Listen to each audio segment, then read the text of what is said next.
sebetulnya masalah ringan, ya, urusan apa tuh ijazah palsu.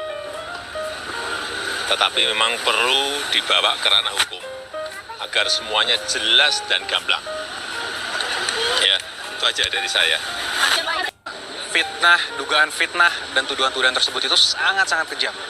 Karena telah merusak juga nama baik dan martabat Pak Jokowi, berdampak bagi nama baik keluarga, dan yang tidak kalah penting ini juga merusak nama baik rakyat Indonesia. Kenapa saya bilang rakyat Indonesia? Coba Anda bayangkan. Bayangkan kalau seorang presiden yang dipilih langsung oleh rakyat, sudah menjabat selama 10 tahun, dituduh seakan-akan memiliki ijazah palsu.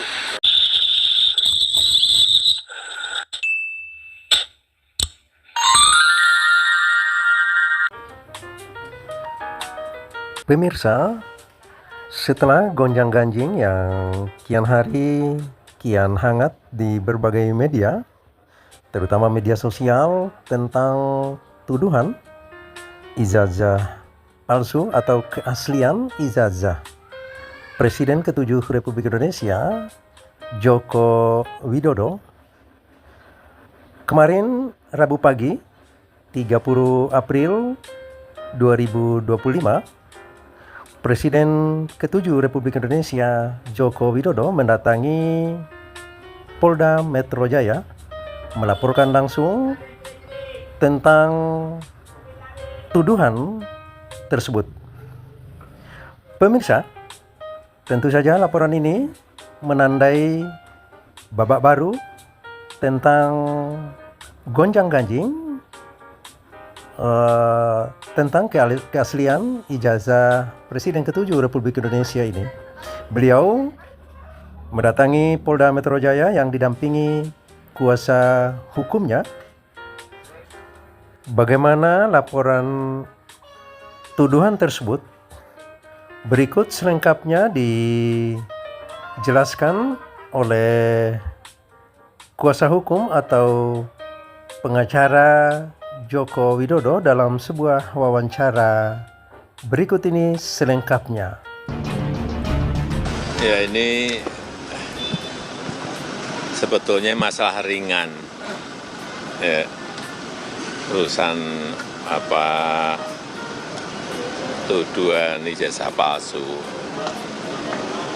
Tetapi memang perlu dibawa ke ranah hukum agar semuanya jelas dan gamblang. Ya, dulu kan masih menjabat. Saya pikir sudah selesai. Ternyata masih berlarut-larut, sehingga ya dibawa ke ranah hukum akan lebih baik, sehingga sekali lagi nanti menjadi jelas dan gamblang. Tapi ini tadi Pak Jokowi merasa ini politis nggak Pak? Tudingan soal ijazah palsu ini kan sudah lama. Merasa ini politis nggak Pak? Ada unsur politis? Nggak tahu. Ya, udah. Ini belum melaporkan Pak, nggak kuasa hukumnya? Iya, delik aduan kan. Syarat memang harus saya sendiri datang. Iya, ditanya banyak. Tanya berapa pertanyaan tadi? 35. Kuasa hukum Jokowi Yakub Hasibuan menyebut sedikitnya ada 5 orang yang dilaporkan terkait tudingan ijazah palsu. Jadi pasal yang kita duga dilakukan itu ada 310, 311 KUHP, ada juga beberapa pasal di Undang-Undang ITE, antara lain 27A, dan juga pasal 32 dan pasal 35 Undang-Undang ITE.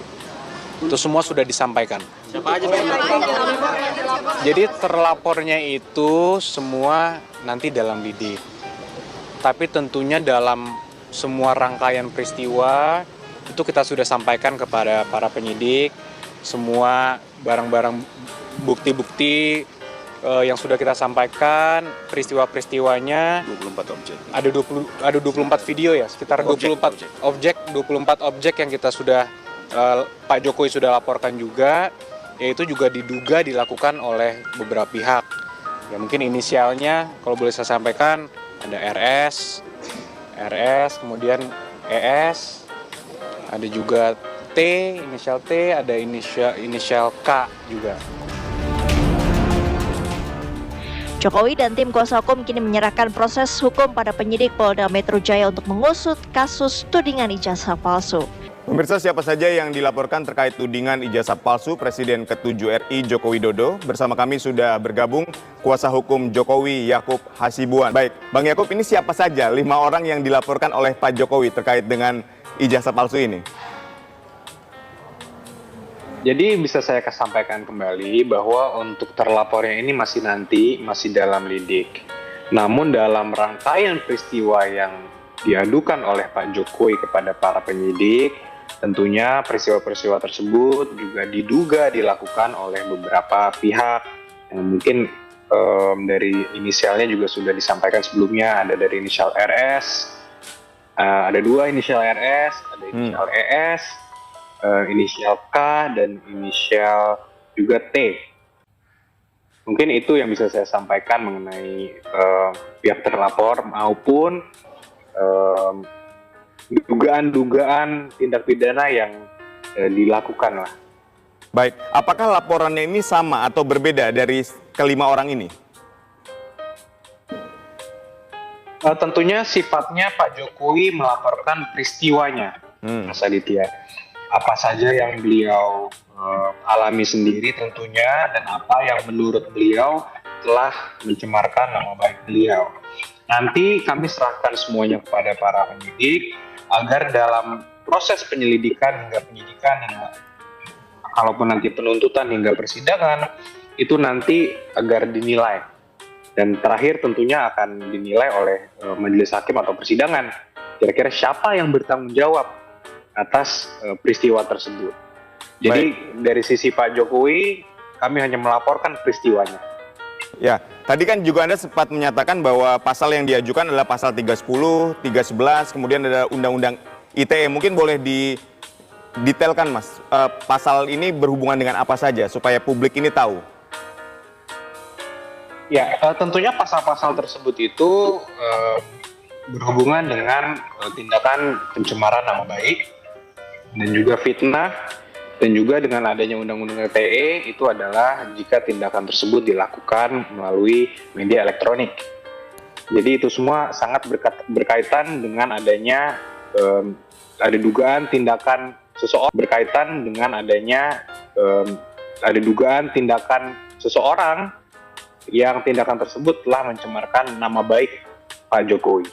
Baik, tadi juga dikatakan ada 24 objek ya yang diajukan, itu apa saja, Mas? Dari itu antara lain tentunya ada berbentuk video-video, link-link juga ada yang Pak Jokowi lihat sendiri tentunya.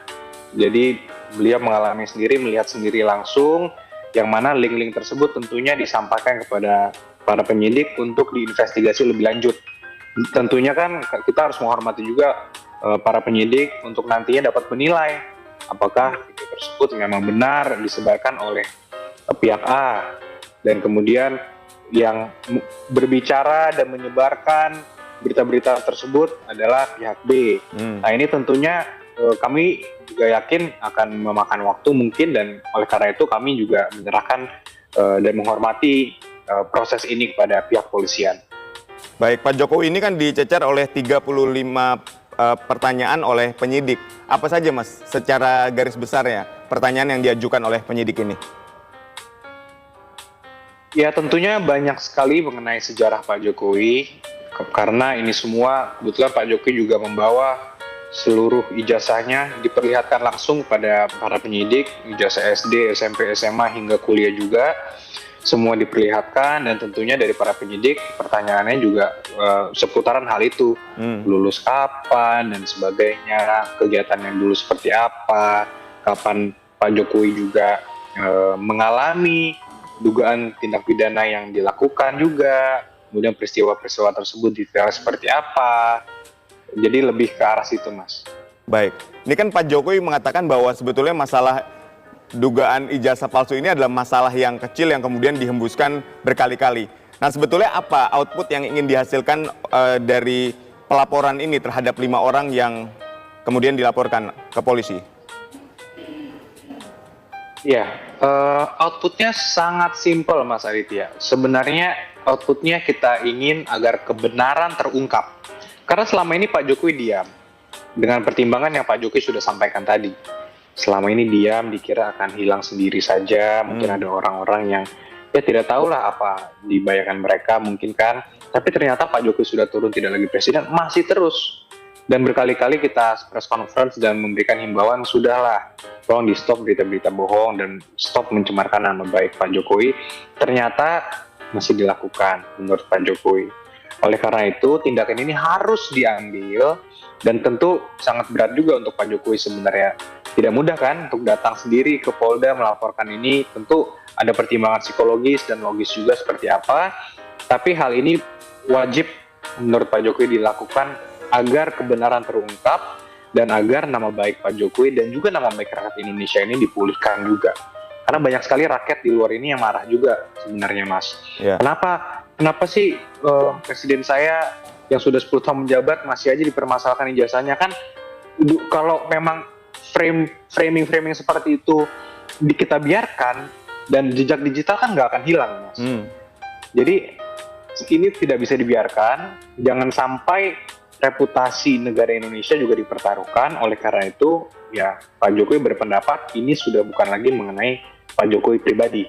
Ini mengenai kebenaran dan mengenai rakyat Indonesia. Oleh karena itu, beliau sendiri datang untuk melaporkan peristiwa ini agar semuanya terang benderang dan kebenaran dapat terungkap. Jadi tidak ada lagi tuduhan-tuduhan, asumsi-asumsi, framing-framing, itu nanti akan clear sendiri dengan adanya fakta-fakta yang ada nanti.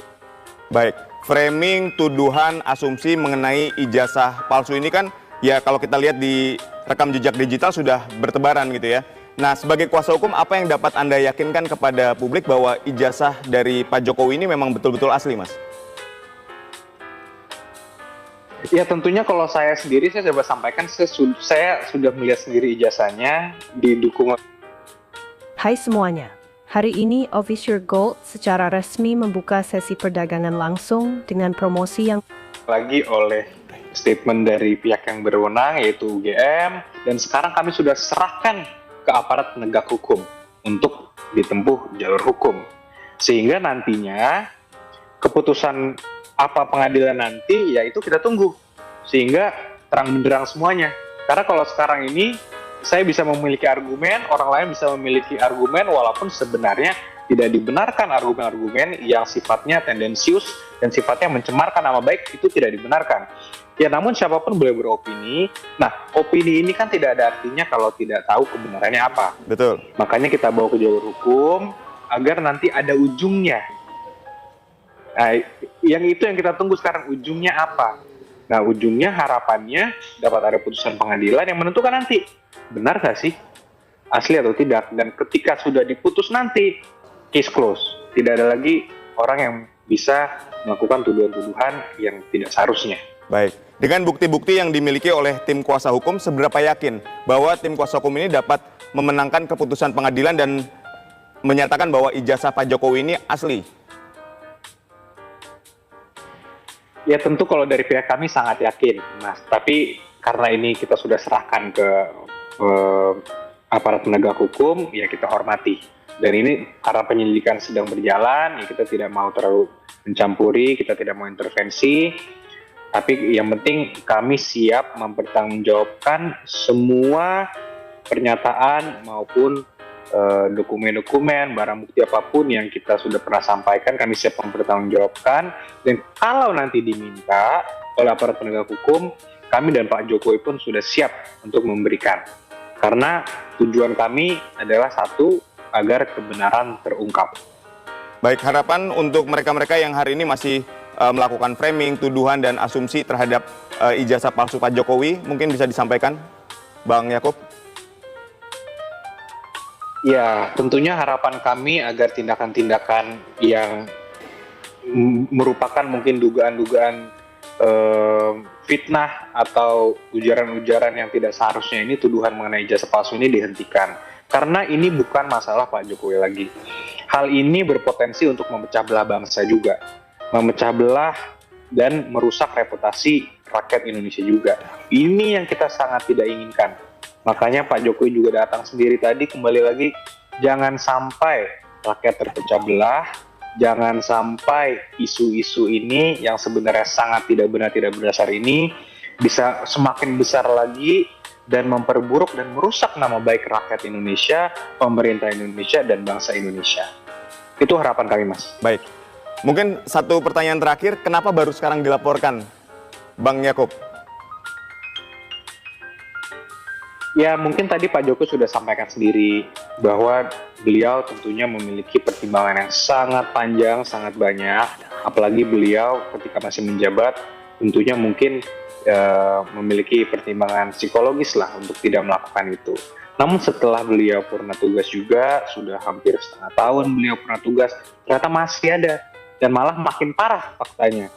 Dan ini juga kita melihat sudah berpotensi sangat merusak nama baik rakyat Indonesia tadi. Oleh karena itu ini tidak ada pilihan. Dari sisi kami dan Pak Jokowi tidak ada pilihan agar kebenaran terungkap, agar tidak ada lagi framing-framing dan narasi-narasi A ngomong begini, B ngomong gini, kemudian besok ada lagi fontnya, ada lagi dan lain-lain. Nah itu tidak mau itu, makanya sekarang lah waktunya untuk dilapor. Baik, dari di luar kelima orang ini apakah ada kemungkinan yang dilaporkan nantinya akan bertambah, Bang Yakub? Kalau dari teori hukum tentunya masih sangat mungkin, dan itu kami serahkan sepenuhnya kepada para penyidik untuk nanti menentukan. Dan kembali lagi kami sangat menghormati proses ini, apapun nanti yang akan ditentukan dan dibutuhkan dari pihak kami dan Pak Jokowi sendiri pun akan siap untuk terus berpartisipasi lah dan mendukung proses ini agar diusut sampai tuntas. Baik, kemudian ada pesan yang disampaikan Pak Jokowi kepada Anda setelah melaporkan kelima orang ini, Mas? Pesan khusus sih tidak ada, karena kebetulan kita sudah intens komunikasi beberapa waktu terakhir. Namun pesannya hanya satu sebenarnya, yang walaupun ya mungkin bisa dibilang tersirat, tapi beliau berulang kali sebelumnya menyampaikan bahwa ayo ketika kita sudah bawa ini ke jalur hukum, kita hormati, apapun yang dibutuhkan saya siap. Sehingga kita tinggal menunggu hasil penyelidikan sekarang dari para penyidik di kepolisian, dan update apapun nanti kami siap. Itu poin pentingnya, Mas. Baik, tadi kan kita berbicara soal output dari pelaporan ini adalah untuk pembuktian bahwa ada keputusan pengadilan yang menyatakan bahwa ijazah dari Pak Jokowi ini asli, begitu. Apakah ini hanya sebatas itu saja yang ditarget oleh tim kuasa hukum, atau memang juga ingin menimbulkan efek jera bagi mereka-mereka yang tadi Anda katakan berasumsi, kemudian memframing dan mengeluarkan asumsi-asumsi terhadap ijazah dari Pak Jokowi? Ya tentu kalau kita lihat dari sisi lainnya adalah ini merupakan pembelajaran hukum yang baik juga untuk masyarakat, Mas. Karena kita tidak mau hal ini menjadi presiden yang sangat buruk bagi masyarakat. Bayangkan jika seluruh banyak pejabat, kepala daerah maupun masyarakat biasa dituduh memiliki ijazah palsu, kemudian dialah yang harus dibebankan pembuktiannya. Dan dia seakan-akan dia di trial by the media. Semua media-media di framing seakan-akan itu benar. Dan itu kan sangat berbahaya. Jadi kembali lagi, asasnya kan siapa yang mendalilkan, dia yang harus membuktikan. Jadi kita ingin balik ke situ lagi. Jangan sampai ini terbalik, opini-opini masyarakat diputarbalikkan sehingga ini bisa dijadikan modus nantinya. Baik. Kalau kita tidak suka sama orang A, ya udah kita tuduh aja ijazah palsu, suruh dia buktikan. Ya selama ini kan pasti nanti nama baiknya akan sedikit goyang, ya itu menjadikan modus. Nah itu yang kita ingin hindari. Jadi jangan sampai ini menjadi presiden yang buruk bagi masyarakat, dan Pak Jokowi juga berpesan jangan sampai ini terjadi lagi untuk orang lain. Tidak menjadi presiden buruk, tidak terjadi lagi, dan tentunya ini juga dapat menjadi pelajaran untuk semua pihak gitu ya, Mas. Nah, terus ketika misalnya kita katakan apakah ada peluang mediasi yang juga nantinya dibuka dari kelima orang ini yang telah dilaporkan? Ya saya rasa hal itu mungkin pasti ada ya. Karena di seluruh tahapan manapun itu kan tentu ada. Kemudian di pidana pun kan restoratif justice pun itu juga mungkin sering sekali digaungkan sekarang. Ya namun kembali lagi ini masih tahap sangat awal. Kita juga tidak mau berpikir terlalu jauh. Poin dari kami kita sampaikan seluruh fakta yang ada, pemaparan kami sudah lengkap dari pihak Pak Jokowi, sehingga kami serahkan kepada aparat penegak hukum. Nanti outcome-nya seperti apa, di tengah perjalanan seperti apa, ya mungkin ya kita lihat bersama, Mas. Baik, ini kan ketika tadi berbicara soal dalil, salah satu yang Anda laporkan berinisial RS ini kan sudah siap juga dengan dalil-dalilnya dan sangat meyakinkan gitu, Mas. Tanggapan dari tim kuasa hukum seperti apa? Ya itu kan opini kan siapapun ya sah-sah saja untuk memberikan opini. Tapi kan tentunya kami juga memiliki data-data, kami memiliki dokumen-dokumen yang sangat jelas nantinya dapat membuktikan semua tuduhan-tuduhan itu adalah tidak benar. Dan nanti kan tentunya dari penyelidikan, penyidikan, penuntutan hingga persidangan nanti ada proses-proses yang akan dilalui. Dan disitulah nanti para penyidik juga akan melihat kira-kira hal apa yang perlu dilakukan. Nah harapan kami juga nanti hal-hal tersebut itu apapun yang nanti penyidik putuskan untuk dilakukan itu juga bisa memberikan suatu pencerahan juga sehingga semuanya jadi terang benderang. Jadi tidak ada lagi nanti yang bisa mengatakan bahwa ijazah palsu. Baik, ini kan tim dari kuasa hukum ini memiliki dokumen dan bukti-bukti yang sahih gitu ya, yang kuat. Nah, ini sebetulnya antara yang beredar, yang kemudian dijelaskan oleh misalnya terlapor RS kita katakan, ini apakah sama dengan ijazah asli yang memang dimiliki oleh Pak Jokowi? Atau misalnya kita ambil contoh dengan skripsi yang dimiliki oleh Pak Jokowi, apakah ini sama, Mas?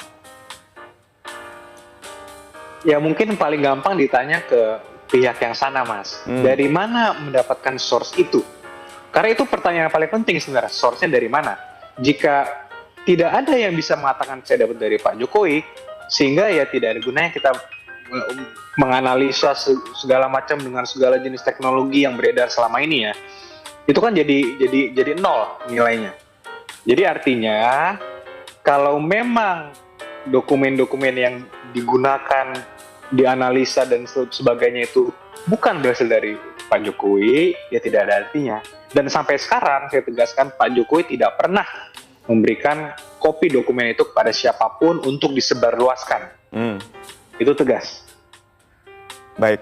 Nah, ketika kita berbicara soal distribusi dari apa yang hari ini disebarkan ini kan banyak luar biasa, Mas. Ketika tadi Undang-Undang ITE Anda jadikan salah satu pasal untuk menjerat kelima orang ini. Artinya ketika kita ngomongin distribusi dari penyebaran berita palsu atau termasuk ijazah-ijazah palsu segala macam, ini pasti akan banyak pihak juga, Mas. Yang artinya nantinya akan juga dapat dikenakan pasal Undang-Undang ITE ini, Mas.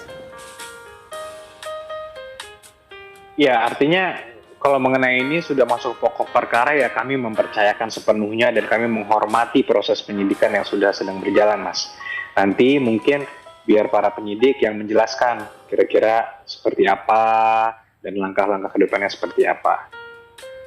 Baik, terakhir mungkin pesan terhadap netizen yang hari ini terus ikut menyebarkan atau mendistribusikan apa yang hari ini menjadi polemik soal keaslian ijazah dari Pak Jokowi. Mungkin pesannya adalah untuk masyarakat luas, jangan mau terprovokasi dengan adanya pihak-pihak yang menyebarkan tuduhan dan fitnah mengenai ijazah Pak Jokowi. Pak Jokowi telah dipilih langsung oleh rakyat, menjabat selama 10 tahun, telah melewati proses administratif yang cukup panjang dari KPU daerah, KPU pusat, hingga pada saat beliau presiden terakhir 2 kali, itu sudah dilewati semua, dan provokasi-provokasi yang dilakukan oleh beberapa pihak ini itu sangatlah tidak berdasar, dan harapan kami itu akan segera dibuktikan. Ketika ini semua terang benderang, maka sudah clear lagi dan tidak ada lagi tuduhan-tuduhan ini. Mari kita jaga ketertiban yang ada di masyarakat, tidak lagi ada kegaduhan.